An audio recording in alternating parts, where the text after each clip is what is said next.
All right, ladies and gentlemen. So, what we got going on here is the reading passages. Maybe you went to your work menu and you noticed that one of the assignments on your work menu was the idea of the reading passage. And the reading passages are kind of like exercises. They are to be read more than once, multiple times. Um, you could even set a timer and see how many times that you read through this passage before the timer goes off. But the idea is to read smoothly, read accurately, read the words that are there, and don't read words that aren't there. So, what do the reading passages cover? It covers grammar, parts of speech, things like contractions, plurals, adjectives, multisyllabic words. And then it goes into comprehension. The comprehension piece includes classic comprehension questions, predictions, describing, main idea. And then also part of that comprehension section is the vocabulary development. So let's take a look at one of these reading passages here. The first one that we come to is the food fight reading passage. And the food fight reading passage is a passage that is going to be very similar to the other reading passage that you have. Over the next couple of weeks, there are four reading passages that you will be completing. Um, these are meant to be read aloud. They're not meant to be read quietly. They're not meant really to be done all by your lonesome, all by yourself. So, kids, if you can Zoom with a buddy, if you can FaceTime with a buddy, read these together and read them out loud so that your buddy can hear you and you can hear them. And that will be very helpful. It's not just about reading and answering the question. These are really about reading fluently, reading accurately, and being more successful at reading this passage the more that you do read it. What do you want to be paying attention to as you're reading these passages? Well, one, it's always a great idea to read the questions first. Two, you want to pay attention as you're reading to the bold print words. And in this case, we have as I pay attention to them, I write them down. We have the word scheming. We have the word consequences. We have the word erupted. We have the word fulfilling.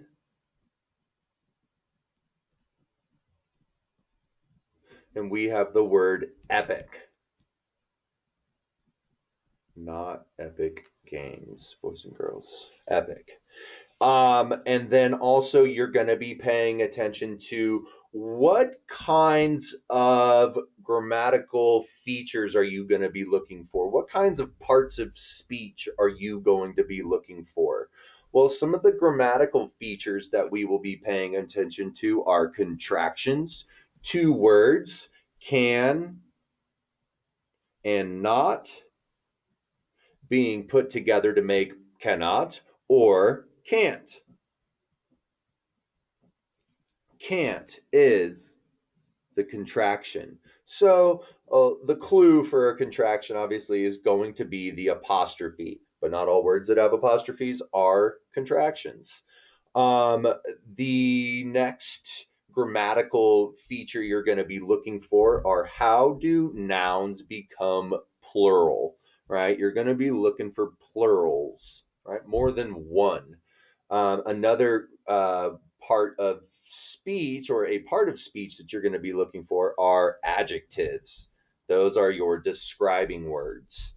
And then another grammatical feature that or structure that helps us to read larger words are recognizing the syllables that a larger word would be broken up into.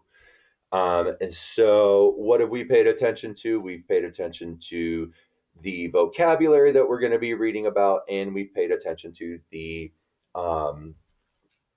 grammatical and parts of speech features that will be inside of this passage here. Now, when it comes to the word work section, okay, the contraction, the plurals, the adjectives, 4-syllable words, this is not to be an exhaustive answer key, families.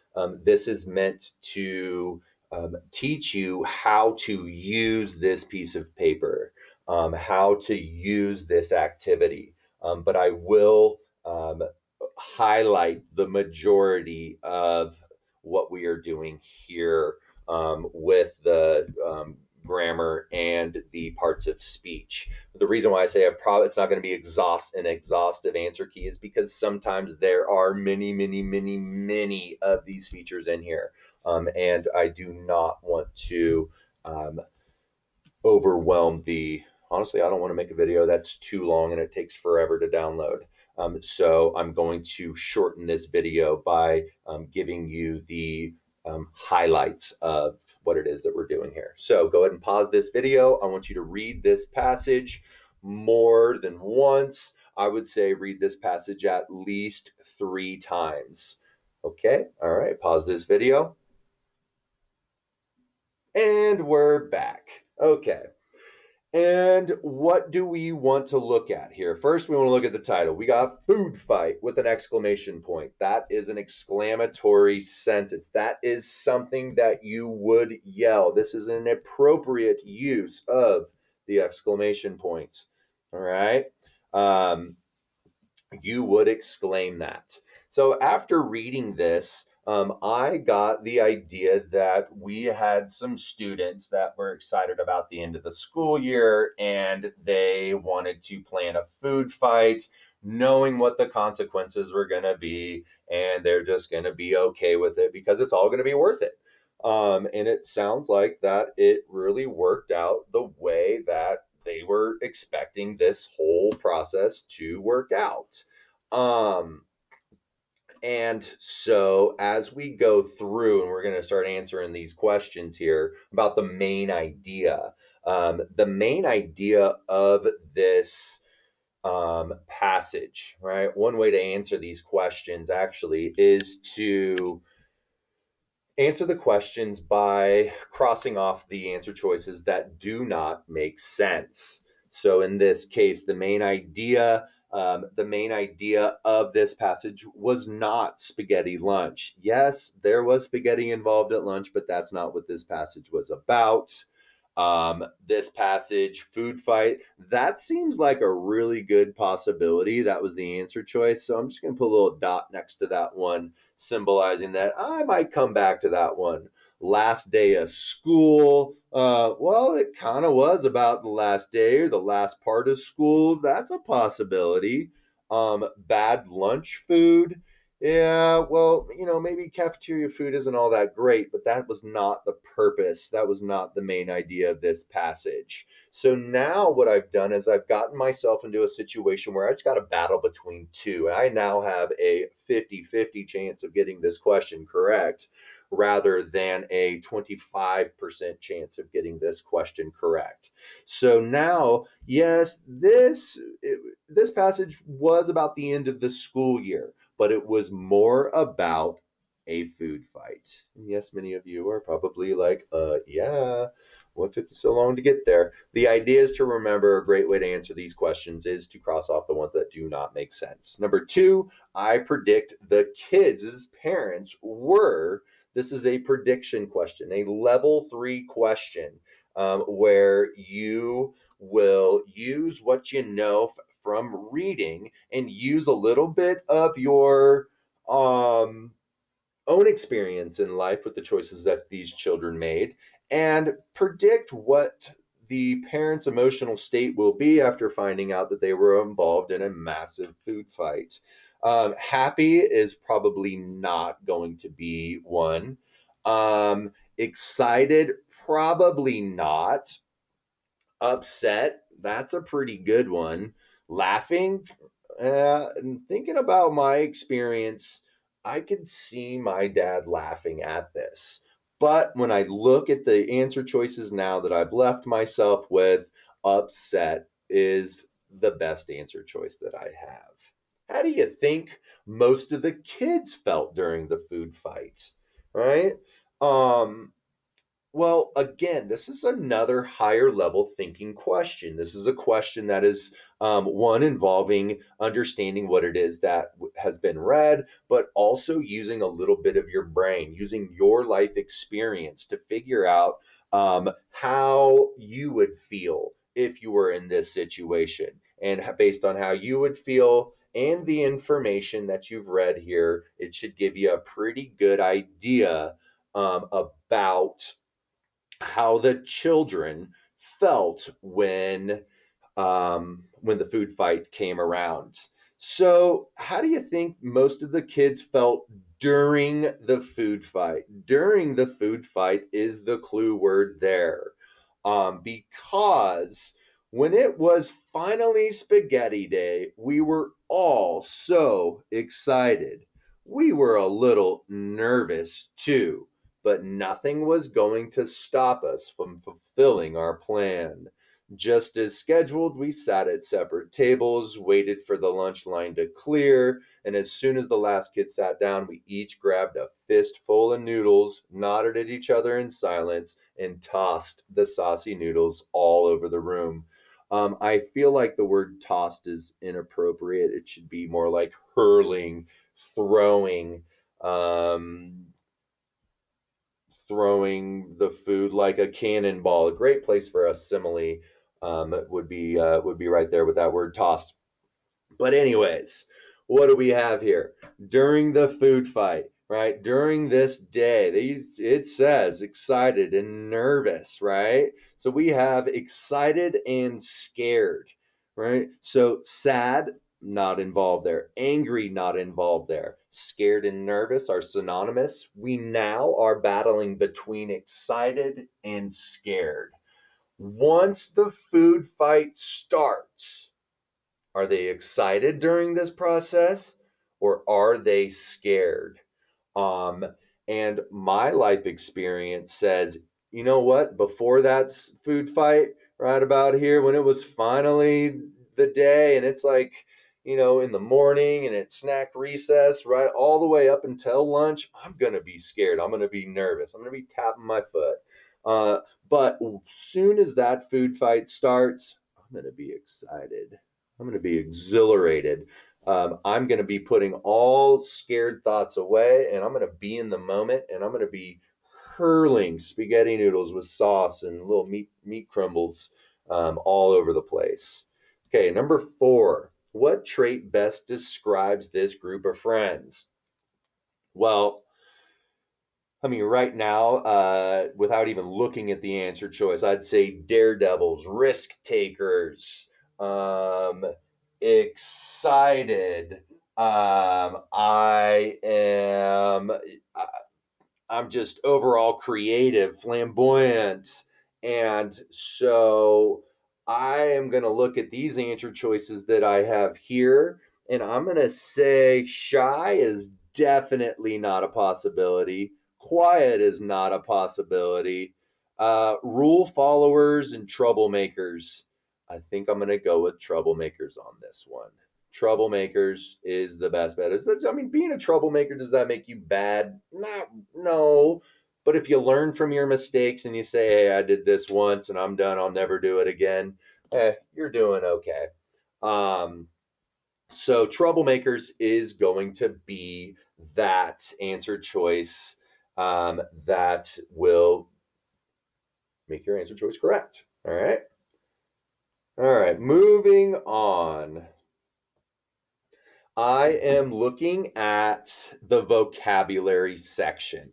Okay. Now, the vocabulary section of these reading passages. One, we copied the 5 bold print words down from the passage, and now we're using context clues And what we know about these words in order to come up with a definition. Context clues. These are the clues that are actually written in the passage that could lend itself to a great definition. Where do you look for context clues? Well, one, look in the sentence that actually contains the word. Two, look at the sentence before, look at the sentence after the sentence that actually contains the word, and you may be able to come up with a definition using those skills and a little bit about what you know about these words. Okay, so let's take a look at word number one. Word number one is the word scheming.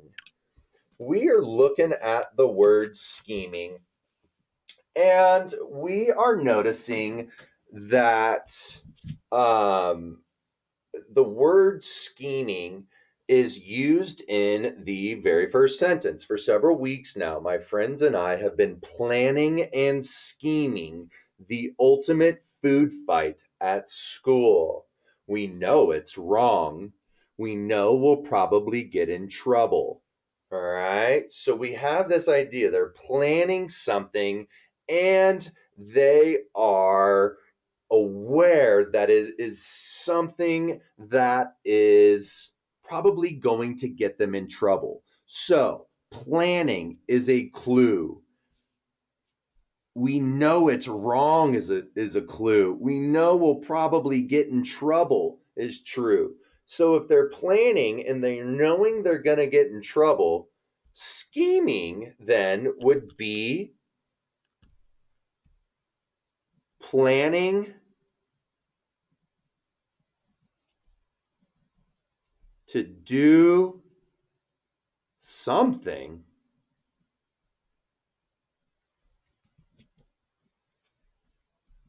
despite, that's a big word. This is Mr. Tillish's definition. This is how I know. Okay, despite the consequences, you know it's wrong, but you're still going to go through with it and you're going to do it. You are scheming.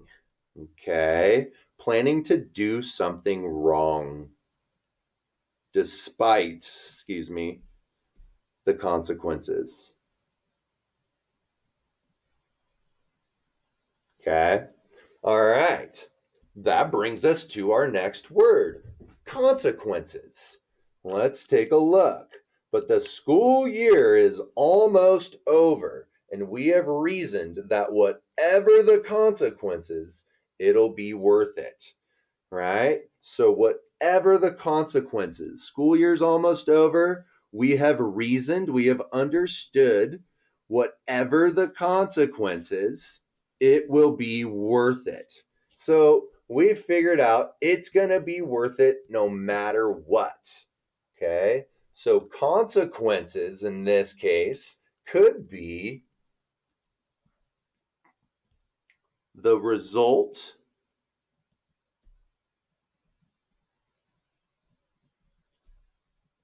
of doing something good or bad. Because consequences could be good, consequences can be bad. When I was a kid, consequences were usually related to something wrong, the result of doing something right, or in this case, wrong. Let's look at the word erupted. Erupted is found in the middle of our passage. That way, we could all throw some noodles at the exact same time, making it look like the entire cafeteria just erupted in one giant food fight. Well, what do you know about the word erupted?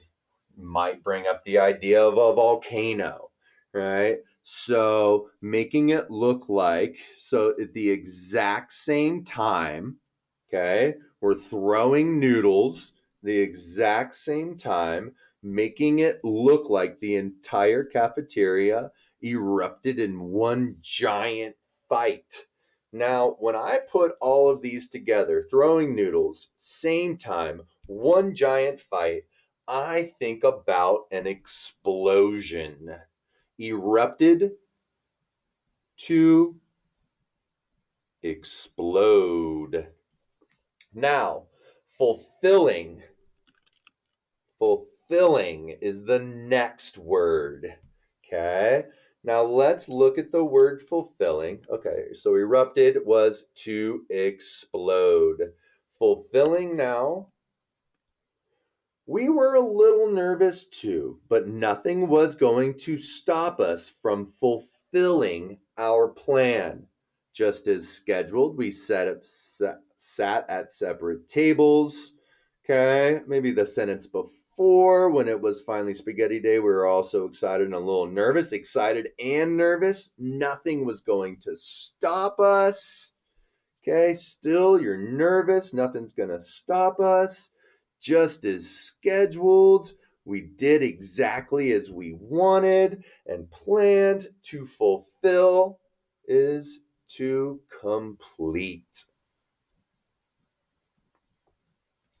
Now we have the word epic. Epic, okay? Epic is in our passage down here at the bottom.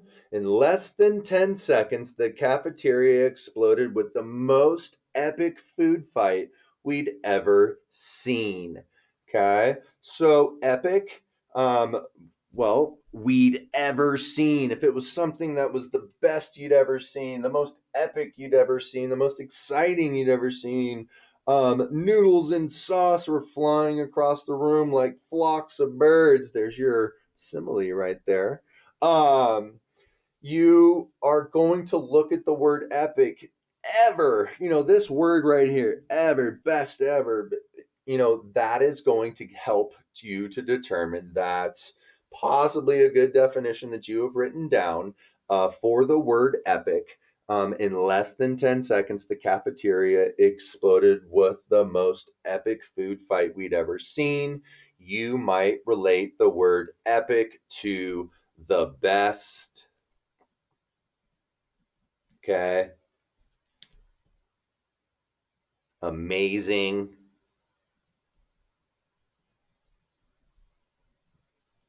Jaw-dropping. Okay. There we go. That's the idea of the vocabulary section of these passages. Scheming, consequences, erupted, fulfilling, and epic. We were able to use clues within the writing to help us determine the meaning of these words. Now, when we're coming up with our own meanings, they're our own meanings. They're worded the way that we have worded them. They are worded the way that we understand them. It's okay that as you've paused this video and have gone through and your definitions are not exactly like the ones that I've written down, so be it. If it's somewhere close, you're doing the right thing. All right, now, food fight. The idea of this section here in Food Fight, we are going to be coloring words. Okay, red, blue, green, and orange. I have red, green, blue, and highlighter yellow. Do not worry if you do not have these colors. You can change these colors if you need to. This is a section of this passage that teaches the skill of scanning for important information. And in order to do that, instead of scanning for important information like an answer to a question, let's just scan for some words, some important words, like contractions and plurals and adjectives and syllables. I am going to do this pretty quickly, and I will not be creating an exhausted list of every single one of the contractions, plurals, adjectives, or four-syllable words, but rather just giving a few examples that have been spread out. To start, I have a blue marker in my hand, so I may as well look for some plurals. Now, as I'm looking for some plurals, I am going to be scanning for S's at the end, right? So for several weeks, there's a plural. Friends, there's a plural. Planning and scheming the ultimate food fight. And as I stop reading out loud, I'm going to keep scanning. Oh, there's an S. But is that a plural? No. That is a contraction for two words. We know it is wrong. So you've already found a red contraction. All right, so I'll keep scanning for my plurals, probably get in trouble. Consequences is plural.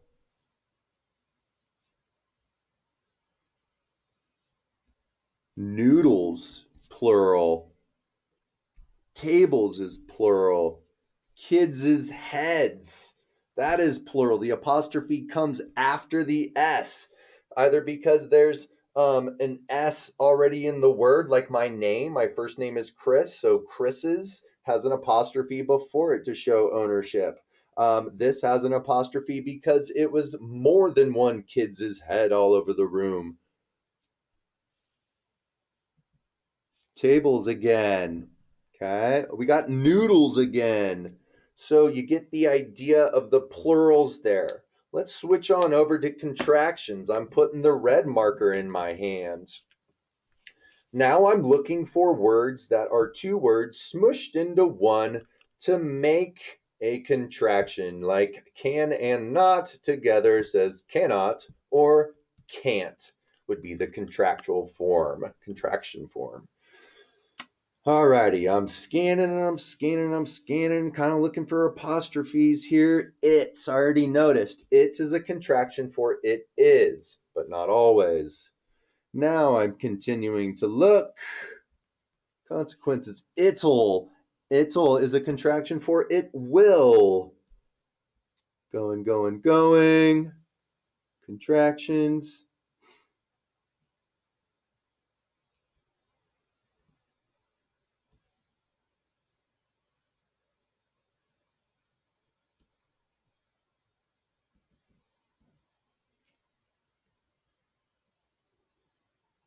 Keeping my scanning going.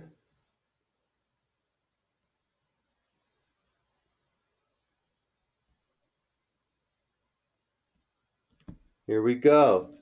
The most epic food fight we'd ever seen. A contraction for we had ever seen. Teachers' whistles. Good. All right, contractions done. Now go over to green. We got adjectives. Those are our describing words. We are looking at describing words. And we want to look for nouns before we find our describing words. Okay, can describe how many, how long, could describe how something looks, how something smells. Okay, so as we go, we're taking a look for adjectives. The first one that I just saw popped up, the ultimate food fight at school. Ultimate being the adjective. Carefully study. Carefully is an adverb describing the verb of study, not an adjective. The cafeteria menu. What kind of menu? The cafeteria menu. Okay. Decided what kind of day? The best day for the what kind of fight? The food fight. What Thursday? We got Spaghetti Thursday. We imagine the noodles in spaghetti sauce flying over tables. What kind of sauce? Spaghetti sauce. So you can see how this page is just going to be exhausted with all of these different colors. Okay, and you can highlight them, put a little dot above them, however you see fit. Okay, still looking for some adjectives. Skip around here. Noodles, the entire cafeteria, one giant fight. Ooh, how many? For several weeks. Okay. Adjectives expand far past the cool or awesome or amazing words. What kind of line? The lunch line. The last kid. Fistful of noodles. What kind of noodles? Saucy noodles. There we go. So in this skill, we are practicing the idea of scanning text for information. Let's look for some 4-syllable words here. Real quick, I'm looking at 4-syllable words. I see cafeteria, caf-a-teria. Nope. We have punishment, pun-ish-ment. 3 words.